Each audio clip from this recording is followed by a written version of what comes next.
bu yana, 69. yılına girdiğinden bu yana müşahede ve analizi yaptığımızda şöyle bir durumla karşı karşıya kalıyoruz.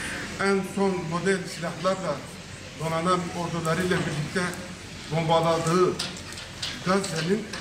Gazze'deki yaşayan insanların, o halkların nasıl bir direniş gösterdiğini ve bu direnişin dünya halkları arasında nasıl bir tepkiye ve nasıl bir mektebe dönüştüğünü biliyoruz. Arasında bir hidayet mektebine dönüşmüştür.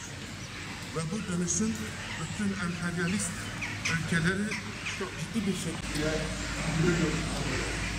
Çünkü şu anda Gazze'de İsrail ordusu onu inşallah göreceğiz. Şu anda Gazze'deki o kadar büyük saldırılara rağmen, bombalamalara rağmen, o yüzden bizim bu tabloda çıkaracağımız en büyük, kendimiz için çıkaracağımız en büyük dert şu olmalıdır. Hiçbir zaman ümidimizi kaybetmeyeceğiz. Emperyalist ülkeler, satılmış 57 ülke, Müslüman ülke liderleri de olsa biz bunlara rağmen ümidimizi kaybetmeyeceğiz. Kaybetmediğimiz gibi çalışmalarımıza devam edeceğiz. İman ve iradenin nasıl bir sonuç doğurduğunu herkese göstereceğiz. Ondan dolayıdır ki gevşemeyeceğiz, çalışacağız ve bununla ilgili çalışmalar yapacağız. Allah hepinizden razı olsun.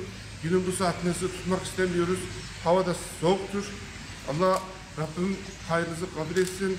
Rabbim bütün dualarımızı kabul etsin. Filistin için dualarımızı eksik etmeyelim. Oradaki Müslüman kardeşlerimiz için dualarımızı eksik etmeyelim.